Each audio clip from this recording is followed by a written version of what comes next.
ஆண்டவரால் ஆசீர்வதிக்கப்பட்ட அருமையான தேவ ஜனங்களே, இன்று நாம் வாசிக்கக்கூடிய தலைப்பு என்னவென்றால், ஆதாமை திட்டாதே, உழைத்து சாப்பிடு. பழியை பார்க்கிலும் கீழ்ப்படிதலும், ஆட்டுக்கடாக்களின் நிலத்தை பார்க்கிலும் செவி கொடுத்தலும் உத்தமம். 1 சாமுவேல் 15வது அதிகாரம் 22வது வசனம். ஒரு கதை ஒன்று உண்டு. ஒரு விறகு வெட்டி காட்டில் விறகு வெட்டி கொண்டிருந்தான்.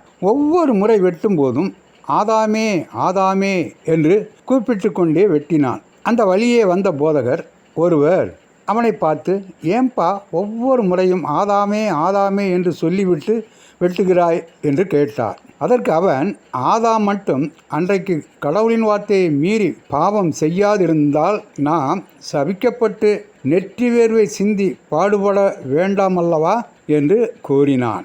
ஆதாம் அன்றைக்கு பாவம் செய்ததினால் இன்று நெற்றி வேர்வை சிந்தி பாடுபட வேண்டியது இருக்கின்றது என்று கூறினான். போதகர் அவனை அழைத்து, நீ என் வீட்டில் வந்து தங்கியிரு, எந்த வேலையும் செய்யாமல் நன்றாய் சாப்பிட்டு சந்தோஷமாயிரு என்று கூறினார். அவனும் போதகர் வீட்டில் சில நாட்கள் சந்தோஷமாய் தங்கியிருந்தான். ஒரு நாள் போதகர் அவனை அழைத்து, நான் அவசரமாக வெளியே செல்கிறேன், நீ வீட்டை பத்திரமாக பார்த்துக்கொள். ஒரு முக்கியமான விஷயம், இந்த சாப்பாட்டு மேஜை மேல் என் தொப்பியை கவிழ்த்து வைத்திருக்கிறேன், அதை மட்டும் எடுத்து விடாதே என்று கேட்டுக்கொண்டார். போதகர் போன பிறகு விறகு வெட்டி, ஏன் போதகர் தொப்பியை எடுத்து விடாதே என்று சொல்லி போனார் என்பதை நினைத்து தவித்து கொண்டிருந்தான்.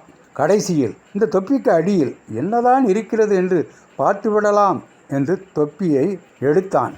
அதற்கு அடியில் இருந்த ஒரு சிட்டுக்குருவி பறந்தோடி போய்விட்டது. அதை பிடிக்க எவ்வளவோ அவன் முயற்சித்தும் பிடிக்க முடியவில்லை. அது பறந்து வெளியே போய்விட்டது. போதகர் வீட்டிற்கு திரும்பி வந்தார். தொப்பியை பார்த்து அதை தூக்கினார். சிட்டுக்குருவி அங்கு இல்லை. ஆதாமுக்கு வந்த சோதனையில் அவன் தோற்றது போல் உனக்கு வந்த சோதனையிலும் நீ தோற்று போய்விட்டாய்.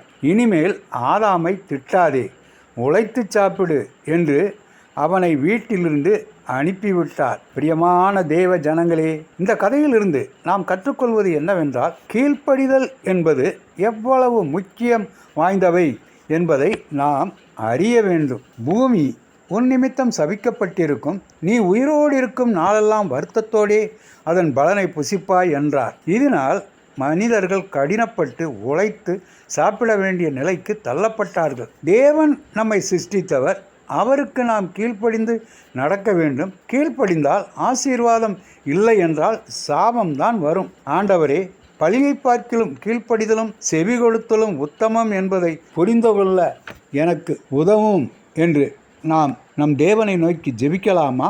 ஆண்டவர் தாமே நம் அனைவரையும் ஆசீர்வதிப்பாராக. ஆமேன்.